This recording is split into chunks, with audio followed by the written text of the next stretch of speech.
बोली वृंदावन बिहारी लाल की जय। आप बहुत धार्मिक हैं, मंदिरों में भी जाते हैं और शायद ही आज कोई ऐसा व्यक्ति हो जिसका कोई गुरु से संबंधित कोई साहित्य ना हो। ऐसा कोई संप्रदाय में कोई हो सकता है। कोई रामानुज संप्रदाय के हैं, कुछ रामानंद संप्रदाय के हैं, कुछ वल्लभ संप्रदाय के हैं, कुछ गौड़ीय संप्रदाय के हैं और सभी अपने अपने गुरुजनों से दीक्षित हैं और सभी लोग अपनी अपनी गुरु परंपरा का निर्वाह भी करते हैं, तिलक भी लगाते हैं, कंठी भी पहनते हैं और कुछ लोग हैं तो रुद्राक्ष भी पहनते हैं। कुल मिलाकर के ईसाई हो, मुसलमान हो, सनातन धर्मी हो, सबके अपने अपने उपदेशक गुरु हैं। लेकिन क्या कभी आप लोगों ने सोचा है कि मेरा उद्धार कौन करेगा? आपको पता है उद्धार माने क्या होता है? उद्धार का तात्पर्य ये है कि आप यहाँ से इस शरीर का त्याग करें और दोबारा इस संसार में ना आए। और प्रायः सभी संप्रदाय के जितने भी आचार्य वर्ग हैं वो सभी कहते हैं कि भक्ति से मोक्ष प्राप्त होता है। ज्ञान मार्गी कहते हैं ज्ञान से मोक्ष प्राप्त होता है। योग मार्गी कहते हैं योग से मोक्ष प्राप्त होता है। तो जो उनके शिष्य हैं, अनुयायी हैं, किसी को योग अच्छा लगा, किसी को ज्ञान अच्छा लगा, किसी को भक्ति अच्छी लगी, सबने अपने गुरुजनों का अनुकरण और अनुगमन किया, पीछे पीछे चले, उनके कथनानुसार किया भी। लेकिन आपको कभी ऐसा लगता है कि मेरा उद्धार हो जाएगा? भगवान ने अर्जुन को छठवें गीता के 6वें अध्याय का 5वें श्लोक में कहा। भगवान ने अर्जुन से 6वें गीता में 6वें अध्याय के 5वें श्लोक में एक अद्भुत बात कही कि अर्जुन, तुम्हारा उद्धार कोई नहीं कर सकता है, कोई नहीं कर सकता। मात्र गुरु क्या करेंगे? मार्ग बताएंगे। ऐसा कैसे हो सकता है कि गुरु मार्ग में चले और शिष्य का उद्धार हो जाए? पिता सन्मार्ग में चले और पुत्र का उद्धार हो जाए? ऐसा नहीं होता। इसलिए अर्जुन, हम ज्ञानोपदेश कर रहे हैं, लेकिन उस ज्ञानोपदेश को समझना तो तुमको ही होगा। योग तुम्हें ही करना होगा। जो कर्म योग है वो भी तुम्हें ही करना होगा, भक्ति योग तुम्हें ही करना होगा। भगवान ने कहा, उद्धरे दात्मनात्मानम नात्मानो मवसादयेत आत्मैव ह्यात्मनो बंधु रात्मैव रिपुरात्मनः। अर्जुन, आत्मना आत्मानम उद्धरेत, स्वयं से स्वयं का उद्धार करना होगा। ना आत्मानम अवसादयेत, आत्मानम माने अपने आप को कभी अवसादन में नहीं लाना चाहिए। मैं ऐसा नहीं कर सकता, मुझसे ऐसा नहीं होगा, लगता है होगा ही नहीं, इस प्रकार के आत्मबलहीन मन को नहीं बनाना चाहिए। मनोबल पूर्वक व्यक्ति को स्वयं का स्वयं से उद्धार करना चाहिए, क्योंकि इस संसार में कोई शत्रु नहीं है आपका। आत्मैव आत्मनः बंधु, स्वयं ही स्वयं के आप मित्र हैं। और आत्मैव रिपुरात्मनः, स्वयं ही स्वयं के आप शत्रु हैं। यदि आप इंद्रियों का संयम नहीं करते हैं और इन असंयमित इंद्रियों से होने वाला जो दुख है वो आपको ही मिलेगा। यदि आप चोरी करते हैं, व्यभिचार करते हैं, अत्याचार करते हैं, बेईमानी करते हैं, तो इसका दुख किसको भोगना पड़ेगा? आपको ही दुख भोगना पड़ेगा। तो आपके किए गए कर्म से ही आपको दुख मिलता है। तो इससे सिद्ध हुआ कि आपके ही द्वारा किए गए सत्कर्म से आपको सुख मिलेगा। इस सिद्धांत है। भगवान ने शरीर पृथक किया है, बुद्धि पृथक की है, मन पृथक किया है, तो आपका कर्म भी पृथक किया है। मन से, शरीर से, वाणी से किया जाने वाला प्रत्येक कर्म प्रत्येक कर्ता को ही भोगना पड़ेगा। जो करेगा वही भोगेगा।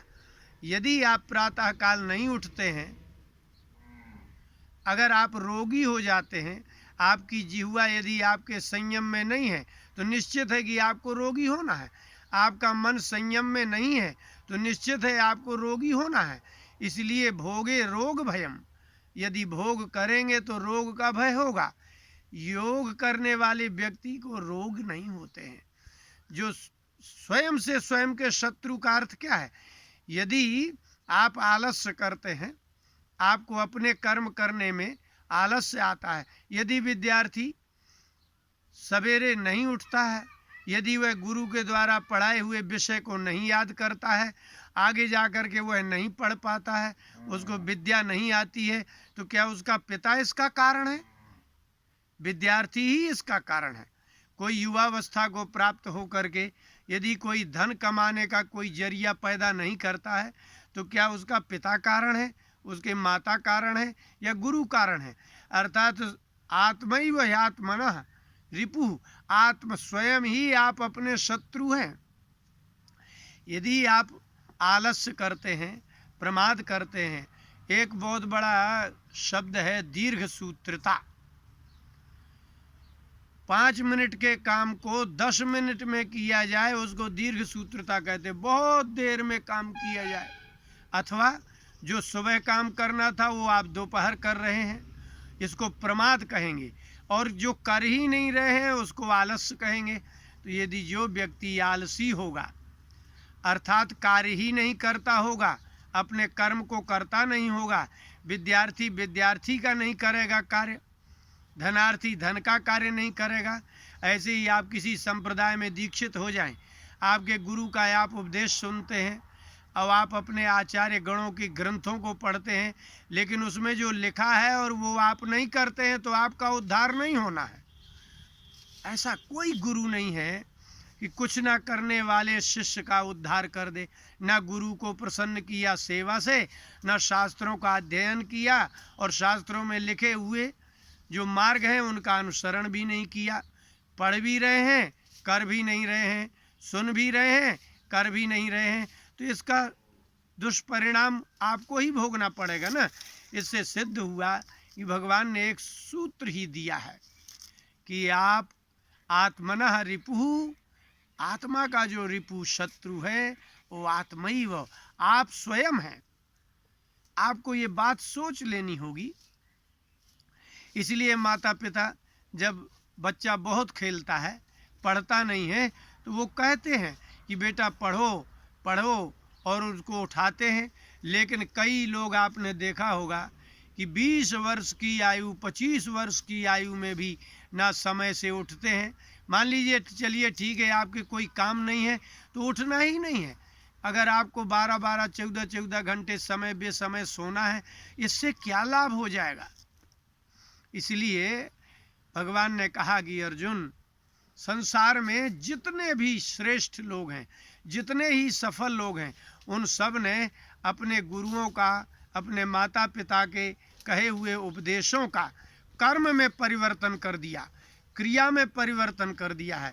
इसलिए कहने का तात्पर्य ये है कि नियम पालन करने के लिए होते हैं।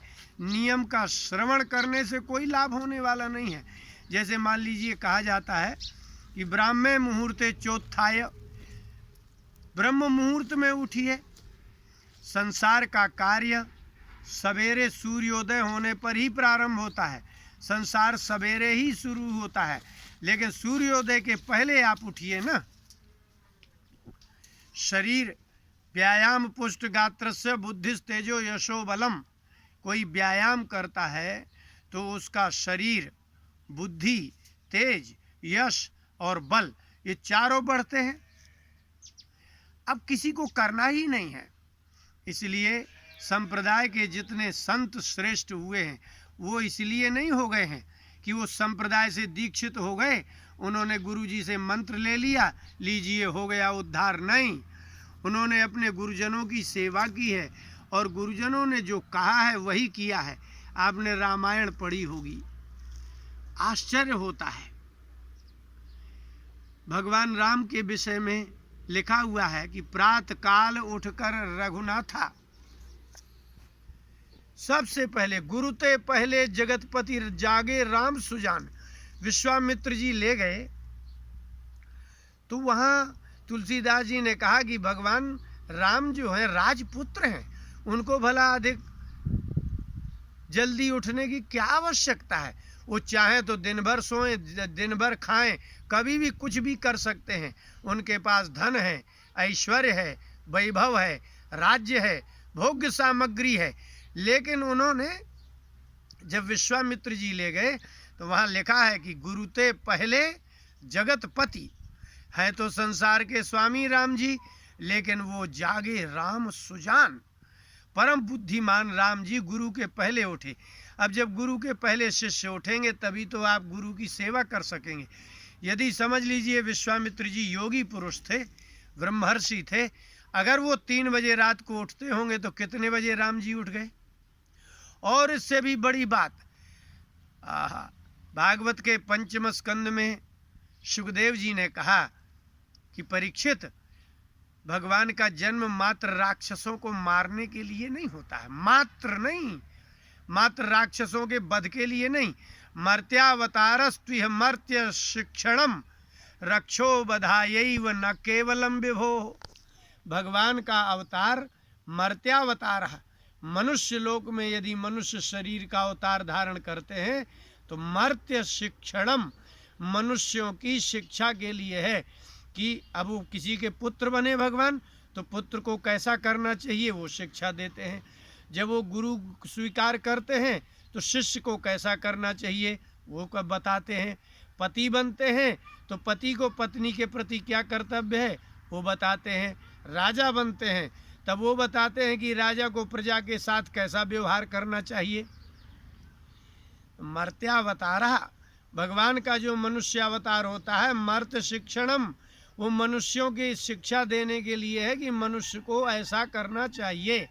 रक्षो बधायैव न केवलम, मात्र राक्षसों के वध करने के लिए भगवान थोड़ी आएंगे, वो तो जगतपति है। उन्हें रावण को उन्होंने पैदा किया है, ब्रह्मा जी को जिन्होंने पैदा किया है, उन्होंने ब्रह्मा जी ने रावण को पैदा किया है, तो क्या उनको मारने के लिए उनको स्वयं आना होगा। इस संसार का प्रलय करने के लिए क्या करना पड़ता है भगवान को, एक संकल्प किया और सारे संसार अनंत में विलीन हो जाता है। इसलिए भगवान इसलिए मनुष्य बन के नहीं आते हैं। अब उनका नरसिंहावतार हुआ थोड़ी देर के लिए हुआ, वराह अवतार हुआ थोड़ी देर के लिए हुआ, हंसावतार हुआ थोड़ी देर के लिए हुआ। इसलिए दूसरी योनियों का जो अवतार होता है वो मनुष्यों के साथ नहीं रह सकता। इसलिए भगवान मनुष्य अवतार लेते हैं कि मनुष्य ऐसा करे, ऐसा सोचे, ऐसे कष्ट सहे। धर्म के लिए कष्ट तो आपको अधर्म में भी होना है। आप धर्म का पालन मत करिए, आचरण मत करिए, आप प्रातः काल मत उठिए। प्रातः काल उठने में यदि आपको कष्ट होता है तो क्या जो 10 बजे उठते हैं क्या उनको कष्ट नहीं होता है। जो लोग संयम से भोजन समय से करते हैं तो क्या उनको कष्ट होता है। तो क्या जो असंयमित रूप से कुछ भी खाते हैं, कहीं भी खाते हैं, कभी भी खाते हैं, क्या उनको कष्ट नहीं होता है। हमारे गुरुजी कहते थे यदि अच्छे में भी कष्ट होना है, बुरे में भी कष्ट होना है, तो अच्छे और बुरे में कष्ट तो दोनों में है, लेकिन लाभ ज़्यादा है, कुछ फायदा है। क्या बोले, अच्छा आचरण करोगे तो यश मिलेगा, बुद्धि शुद्ध हो जाएगी। लेकिन अगर बुरा करने में भी कष्ट ही मिलना है तो आपका अपयश भी तो साथ में होगा। इसलिए अच्छा करने वाले व्यक्ति को, सदाचरण करने वाले व्यक्ति को, आत्मसंयमी व्यक्ति को ही मुक्ति की इच्छा होती है। इसलिए भगवान ने गीता में अर्जुन को कहा कि अर्जुन, हमारे उपदेश से तुम्हारा उद्धार होगा, ये कामना ही छोड़ दो। उद्धरेदात्मनात्मानम, स्वयं से स्वयं का उद्धार करना होगा। इसलिए अपने आप को मनोबलहीन नहीं करना चाहिए। आत्मबली पुरुष यदि मनुष्य पशु की तरह सोता खाता पीता है तो क्या है वो। इसलिए मनुष्य होकर के आप जिस संप्रदाय में दीक्षित हुए हैं, यदि आप मुस्लिम संप्रदाय में दीक्षित हुए हैं तो आप ऐसा मुसलमान बन के दिखाइए कि लोग कहें कि ऐसा मुसलमान है जिसको अल्लाह प्राप्त हो गया। ये दया है, करुणा है, सब सारे संसार का हित करने वाला व्यक्ति बनिए। ये अगर ईसाई में हो गए हो दीक्षित, तो ऐसा ही ईसाई बनिए कि लगे कि हाँ, ईसा मसीह के सिद्धांतों का पालन करने वाला कोई ईसाई है। यदि आप सनातन धर्मी हैं, आप यदि ब्राह्मण हैं, तो यदि अपने गुरुजनों से दीक्षित हो गए हो, तो वैदिक धर्म का ऐसा अवलंबन करो ताकि लगे कि हाँ, कोई वैदिक धर्म का अनुसरण करने वाला ऐसा व्यक्ति होता है, इतना तेजस्वी होता है, इतना बलवान होता है। यदि आप किसी साधु संप्रदाय में, रामानंद संप्रदाय, रामानुज संप्रदाय, वल्लभ संप्रदाय, गौड़ी संप्रदाय, चैतन्य संप्रदाय, जिस किसी संप्रदाय में, निम्बार्क संप्रदाय, जिसमें भी आप दीक्षित हो जाओ, उस संप्रदाय की उन्नति होनी चाहिए, आपके नाम से जाना जाना चाहिए कि ये उस संप्रदाय के व्यक्ति हैं। और यदि आप ऐसे ही हैं जैसे आप होते हैं, सामान्य मनुष्य की तरह आप अगर रहते हैं, तो ना तो आपकी दीक्षा से किसी संप्रदाय की उन्नति होनी है, न परिवार की उन्नति होनी है, न आपके मनुष्य समाज की उन्नति होनी है। इसलिए जहाँ आप दीक्षित हो, ब्राह्मण हो, 11वें स्कंद में भगवान ने कहा, ब्राह्मण से ही देहोयम क्षुद्र कामाय नेष्यते कृच्छ्राय तपसे चेह प्रेत्यानंत सुखाय च। ब्राह्मण से ही देहोयम, ये ब्राह्मण का शरीर संसार में सबको दुर्लभ है। मनुष्य बनना सरल है, लेकिन ब्राह्मण शरीर प्राप्त करना कठिन है। इसलिए ब्राह्मण का शरीर प्राप्त करने के बाद क्षुद्र कामाय निश्चिति, इस संसार के सामान्य क्षुद्र लोगों के समान के लिए ब्राह्मण नहीं होता। कृच्छ्राय, बड़े कष्ट उठा करके तपस्या के लिए शरीर है। ब्राह्मण यदि संयमी नहीं है तो आप समझ लीजिए, ब्राह्मण तपस्वी नहीं है तो आप समझ लीजिए कि बिना विष का निर्विष सर्प है। उसमें कुछ ना अनुग्रह करने की क्षमता है, ना शाप देने का सामर्थ्य होता है। जैसे बिना विष का सांप है, ऐसा अगर तपस्या रहित, धर्माचरण रहित ब्राह्मण है तो बिना विष का सांप है, कोई तात्पर्य नहीं है, ना वो सांप के काटने से किसी की मृत्यु होने वाली है।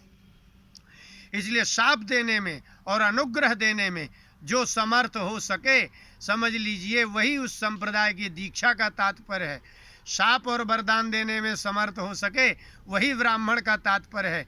अपने सत्कर्मों को कर सके, वही मनुष्य होने का तात्पर्य है। पत्नी है, उसको पति के पहले उठना चाहिए, बच्चों के पहले उठना चाहिए, अपने घर को शुद्ध वातावरण में रखना चाहिए, पवित्र रखना चाहिए, तभी यह परिवार निरोग और सदाचारी रहेगा। इसलिए इसका तात्पर्य है कि भगवान ने कहा कि आत्मैव रिपुरात्मना, आपका कोई पड़ोसी शत्रु नहीं है, आपका कोई रिश्तेदार शत्रु नहीं है। आप यदि स्वयं कर्म नहीं करते तो आप सत्कर्म नहीं करते, इसलिए आप स्वयं के शत्रु, आप स्वयं के विनाशक हैं। और यदि आप जितेंद्रिय हैं, यदि आप अपने आप को कष्ट उठा करके नियमित संयमित करते हैं, अपने आप को नियंत्रित करते हैं, तो आप देश के काम के हैं, समाज के काम के हैं, परिवार के काम के हैं। अन्यथा तो आपका मनुष्य जीवन व्यर्थ ही है। बोले वृंदावन बिहारी लाल की जय।